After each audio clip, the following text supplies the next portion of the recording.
en serio, él es Luis Carlos Díaz. Y ella es Naki Soto. Naki, esta semana tenemos a Laura Louza con nosotros. Ella es directora de la Asociación Civil, o en este caso más bien la ONG, Acceso a la Justicia.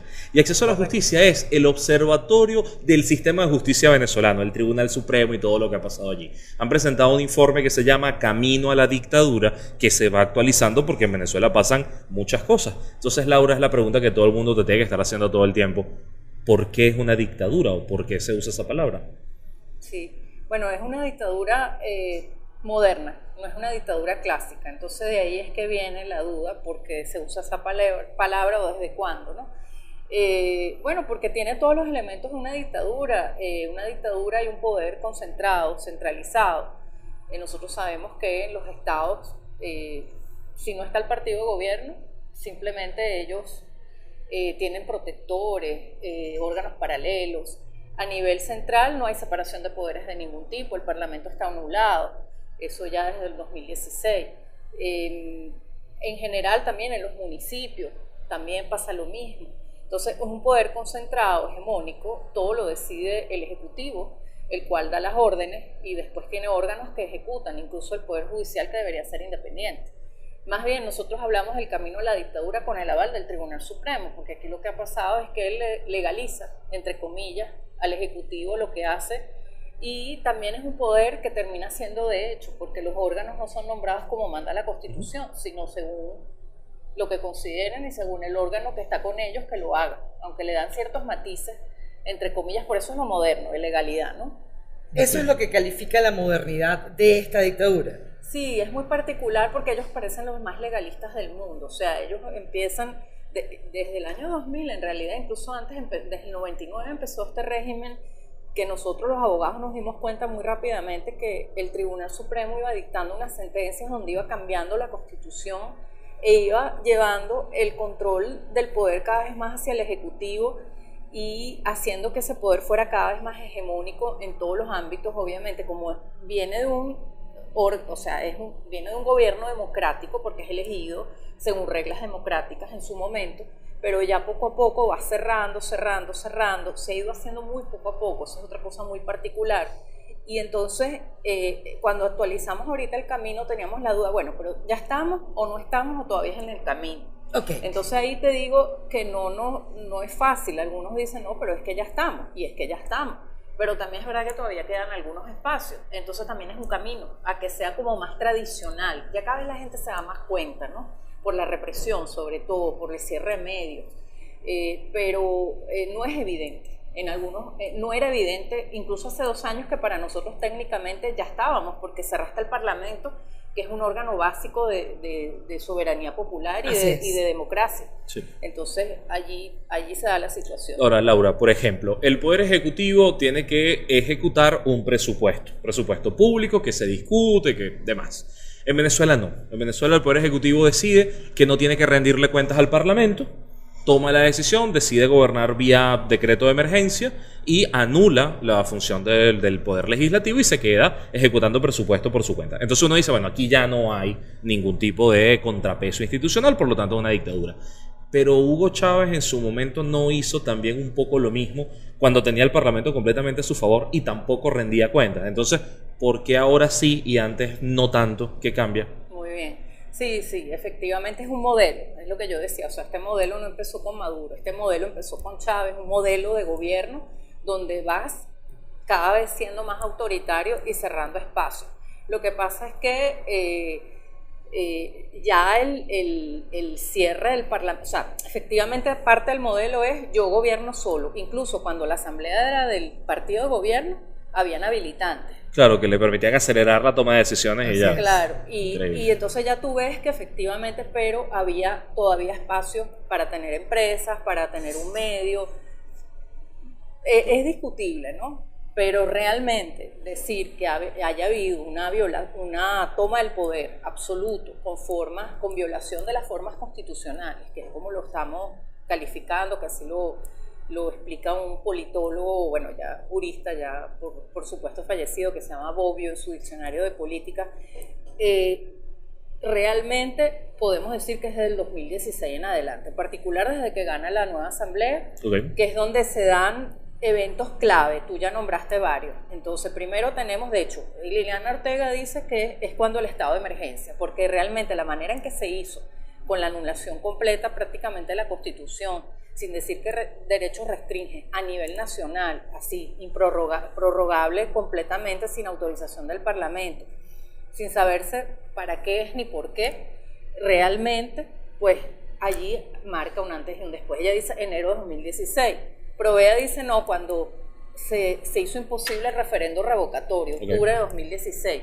Nosotros decimos cuando dicen que los actos del Parlamento son nulos, los de atrás y los de adelante, o sea, los del pasado, desde el diciembre de 2015 hacia adelante, que eso fue aproximadamente entre julio y agosto de 2016, fue las sentencias más importantes en ese sentido. Entonces, pero como sea fue en el 2016, que ya tú ves un control hegemónico del poder y cero rendición de cuentas, cero, o sea, no hay. Y además una opacidad absoluta que se ve muy clara ya en 2017 cuando ya el presupuesto, ya hoy en día no sabemos ni cuál es el presupuesto, entonces no es público, ahí lo ves, el poder se maneja cerrado completamente y no hay manera de saber qué está pasando ahí, bueno, si no fuera por determinados temas noticiosos, ONG, investigaciones, etc. Claro. Y en este caso, ¿por qué conservar el cuidado de algunas formas un gobierno que ha perturbado tantas, que en el ejercicio de la represión no tiene coto, que en la no rendición de cuentas no tiene coto y además no le interesa? ¿Por qué preservar el cuidado de la forma, en este caso en la conjugación con el Tribunal Supremo de Justicia? Sí, porque es un modelo, o sea, hay que entender que si tú toda la vida haces algo y te funciona, tú lo sigues haciendo igual. Entonces, claro, ¿qué le pasa a Maduro? Él no es Chávez y no tiene la plata que tenía Chávez, pero él sigue el mismo modelo. Entonces hay cosas que le han resultado muy mal, pero sigue sintiendo que le funciona para mantenerse en el poder, porque el modelo fue creado para eso. Entonces yo sigo hablando, entre comillas, cada vez menos, obviamente, de derechos humanos, pero entonces yo ahora ya no puedo hablar de derechos humanos, pero digo que soy de izquierda, entonces los de izquierda supuestamente protegen los derechos humanos y los de derecha no. O sea, ellos se acogen además a muchos lugares comunes. Entonces, también estamos en América Latina, no en África, obviamente, o en sitios donde ha habido genocidios y violaciones muy graves, que ya las tenemos aquí y estamos con una situación incluso de zonas ocupadas por grupos armados con una toma del territorio, que eso son cosas que se dieron en África en situaciones de crisis humanitaria como la que estamos viviendo. Entonces ellos van ahorita ya no, porque no van ya a la CIDH, pero a la Comisión Interamericana van allá y dejan cosas como así, como parezca, no, claro, es que es normal que haya cierta desinstitucionalización en América Latina, cierta falta de independencia del Poder Judicial, y dejan caer esas cosas así que no, como que no le dan mucha importancia. Por eso hay cosas que a ellos no les importan tanto, pero hay cosas que tratan de agarrarse allí y defenderse. Entonces, por eso es que van manteniendo, porque claro, el modelo se cae cada vez más, porque cada vez más violas la sustancia de la norma, entonces ya cada vez más no hay norma, y es una forma que te inventaste tú mismo, donde hasta has creado figuras, el desacato de la asamblea, que no tiene nada que ver con la realidad jurídica, lo de la flagrancia, pero son formas. Entonces funciona, y también para los de ellos, porque entonces los de ellos una época decían, mira, pero lo dice el Tribunal Supremo, es verdad. Eso, claro, ya también para los de ellos no funciona mucho, pero ya están todos como allí, ¿no? Entonces es parte del problema que tenemos. Sí, o sea, ya el agua hirvió y el sapo terminó con el agua. Pero, a ver, si viéramos esto como una receta. Tienes un Tribunal Supremo de Justicia que no solamente no es independiente, sino que sus magistrados fueron nombrados de formas irregulares. Es decir, no tienen los méritos, ocupan ese espacio y ya. Tienes una fiscalía, una defensoría y un poder electoral que no cumple con los parámetros, además de un contralor que mi generación no sabe ni qué carrizo es un contralor general de la República ni para qué sirve. ¿Todo eso es suficiente? ¿Qué otra cosa tiene esta receta de lo que puedes llamar dictadura? Sí, tiene una hegemonía comunicacional. Bueno, estamos aquí, pero eso es por eso. Estamos en época moderna. Pero esta palabra no la puedes decir en radio ni en televisión. Correcto, no la puedo decir ni en radio ni en televisión, y uno nunca sabe además. O sea, uno todo lo que dice también tiene miedo, ¿no? Eventualmente. Entonces, uno no sabe. Entonces, hay una hegemonía comunicacional. Desgraciadamente les ha jugado a favor el tema del colapso de los servicios públicos. Bueno, hay una apropiación de los medios de producción y estatización de los servicios públicos. Eso hace más parte de un régimen, vamos a decir, comunista, no propiamente, necesariamente una dictadura, pero al final también las dictaduras de derecha tienden a eso, a como irse apropiando o controlando mucho la empresa porque no quieren que estén en contra, entonces terminas controlándolo todo. ¿Por qué dices que les juega a favor el colapso de los servicios públicos? Porque al final del día poca gente en las regiones, sobre todo, que es donde ellos no tienen tanto cuidado como en Caracas de mantener algo, en ese sentido, bueno, no tienen acceso a internet. Internet es lo más libre dentro de todo lo que hay, entonces están menos informados. Es menos luz tienes, menos posibilidad de vivir una vida moderna. Puedes estar ocupándote de informarte o de defenderte o de denunciar. Entonces, todo ese caos también les ha jugado, entre comillas, a favor, ¿no? Obviamente les ha quitado mucha popularidad. Entonces ellos también la fórmula ha hecho que con el tiempo, yo sabía ya hace tiempo, o sea, al principio el modelo era, para que estés conmigo yo te regalo algo, ¿no? Yo te compro, de alguna manera. Y bueno, todo el tema comunicacional de ir vendiendo ilusiones. Pero ahora, como no puedo vender ilusiones, o muy poco, entonces tengo que acudir, y no tengo cómo tenerte comprado, entonces tengo que acudir a la represión. Entonces el régimen, a medida que tenía menos dinero, se fue volviendo cada vez más represivo y más hegemónico en lo comunicacional, en el control de los medios de producción, las empresas, tu vida personal, y el país en general, pues en realidad parece que es de ellos, ¿no? Y una oligarquía, eso es típico, un grupo que gobierna, que tiene el poder, pero también tiene los medios y normalmente tiene mucho dinero. Y el resto, pues, depende de lo que dicen y de lo que ellos decidan también. Hay mucha discrecionalidad y arbitrariedad también. Acceso a la justicia, amén de la actualización de este camino hacia la dictadura, tiene información sobre cómo se desmonta una dictadura, cómo se trabaja para recuperar la institucionalidad democrática. Sí, realmente no. Nosotros nos ocupamos de denunciar más bien cómo se desmontó el Estado de Derecho. Bueno, no solo el tema justicia, sino Estado de Derecho, que están aparejados. Y en ese sentido tenemos información de cómo se transformó en un Estado de Derecho el quiebre institucional que ha habido, que al final es la causa de la emergencia humanitaria. Allí pues explicamos lo que tú decías, el Contralor, por ejemplo, fue designado por la Asamblea Nacional Constituyente, el Defensor del Pueblo también, el fiscal también. Los magistrados se sometieron a la Asamblea y después fueron ratificados por la Asamblea Nacional Constituyente, además de que no tienen los requisitos 25 de ellos de 32.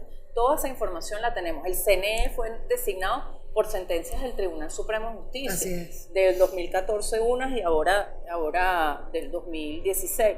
O sea, todos los órganos son de hecho y el único órgano de derecho es la Asamblea Nacional. Y bueno, el país en realidad se maneja en una dualidad hace rato. Se ha hablado de un Estado dual porque inicialmente el modelo era yo voy montando mi gobierno totalitario, eso fue otra de las fórmulas, y por otro lado tengo la otra parte. Entonces venía gente aquí y decía, pero si en la televisión se dicen barbaridades, no sé si ustedes se acuerdan, y entonces, pero aquí hay libertad, porque había como mucha libertad también en la calle de expresarse, de hacer, pero al final en realidad era un Estado dual, donde fuiste cerrando por acá, dejabas abierto por acá, y ya hoy en día ya esa dualidad no existe, ya es uno solo, y claro, eso también te hace, esta es la originalidad del régimen y de la dictadura moderna, pero en realidad eso ya te hace al haber uno solo, que hay un solo régimen. Claro, por eso ellos quieren sacar esa nueva constitución que no sabemos muy bien, que salió por ahí un borrador, o el plan de la patria, que es claro, la verdadera constitución de ellos, y nuestra también, desgraciadamente. Por impuesta, pues.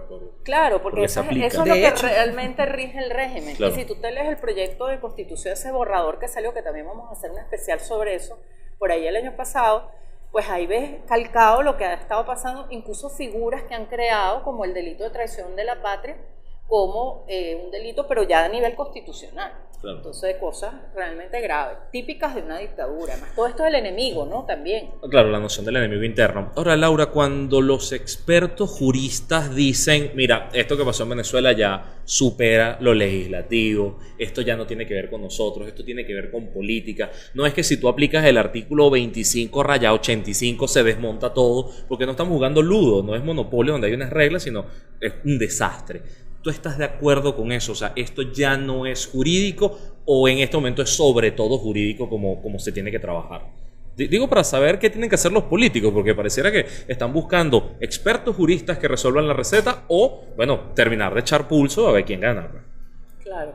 Sí, es un problema de fuerzas de poder, efectivamente, porque esto es un Estado de hecho, no de derecho, y el que está sentado ahí es el que tiene el poder. Lo que no significa que efectivamente con la situación de que Maduro fue a elecciones, entre comillas, en mayo pasado, anticipada, después se juramentó ante la Asamblea Nacional Constituyente, después se fue ante el Tribunal Supremo, creó una situación perfecta jurídicamente para decir, aquí hay un gobierno de facto. O sea, la Constitución, lo que él hizo, presidente electo, bueno, entre comillas, y toma, porque no se dan ninguna de las condiciones. O sea, la oposición fue anulada completamente y la que fue la que él decidió. Y todo lo que sabemos, el voto asistido, los puntos rojos, etcétera. O sea, no es una elección democrática, no es una elección, no hay dónde escoger, ¿no? En realidad.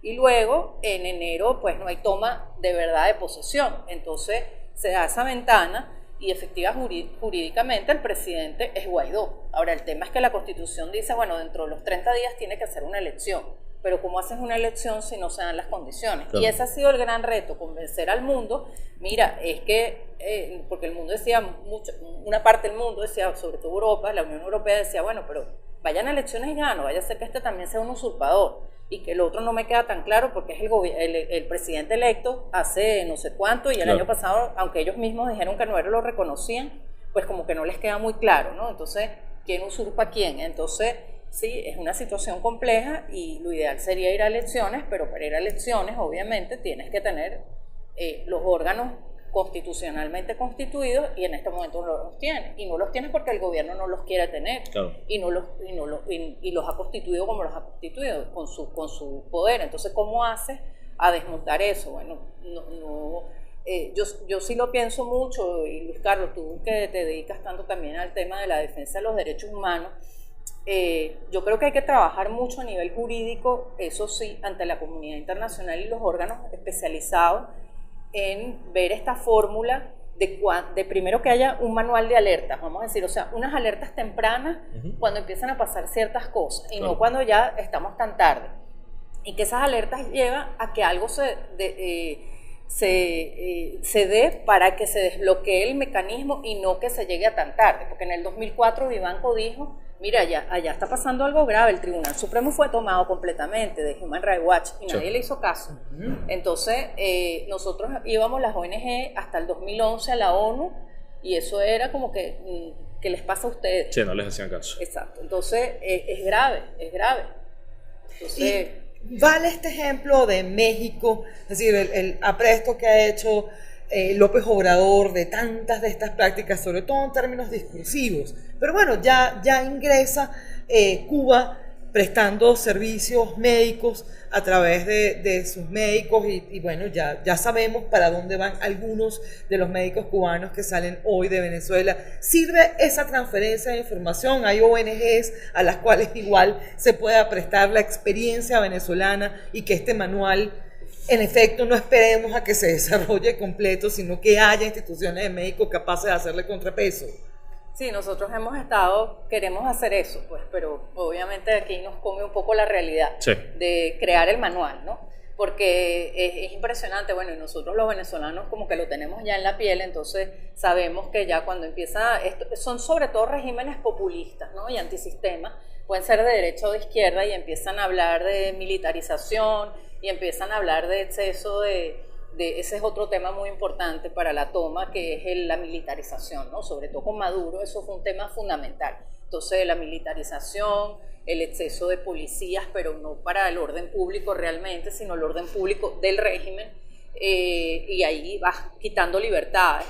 El tema de que, bueno, somos una gran potencia también, este tipo de discursos, que es el discurso populista. Esto de, bueno, obviamente ya la alianza con Cuba es sospechosa, obviamente, no necesariamente, pero es sospechosa, y el tema del cierre de medios o el hostigamiento a medios que ha habido de ONG. Entonces ya tú ahí empiezas a darte cuenta muy rápidamente que sí, y el tema del control del Poder Judicial, el tema también de una reforma de la Constitución, sospechoso, el tema de la reelección indefinida, sospechoso. O sea, son una cantidad, el tema del ataque a los jueces o magistrados que también hubo en México, sospechoso. Entonces, pero vemos que está yendo muy rápido, por ejemplo, en esos países, ¿no? Como película de Netflix. Sí, tal cual, tal cual. Muy rápido. Muy rápido. Laura, te agradecemos enormemente, además de acceso público, de acceso a la justicia, perdón, y el trabajo que están haciendo de actualización. ¿Cómo se mantiene esta gente informada sobre esta historia? ¿Cuáles son las redes?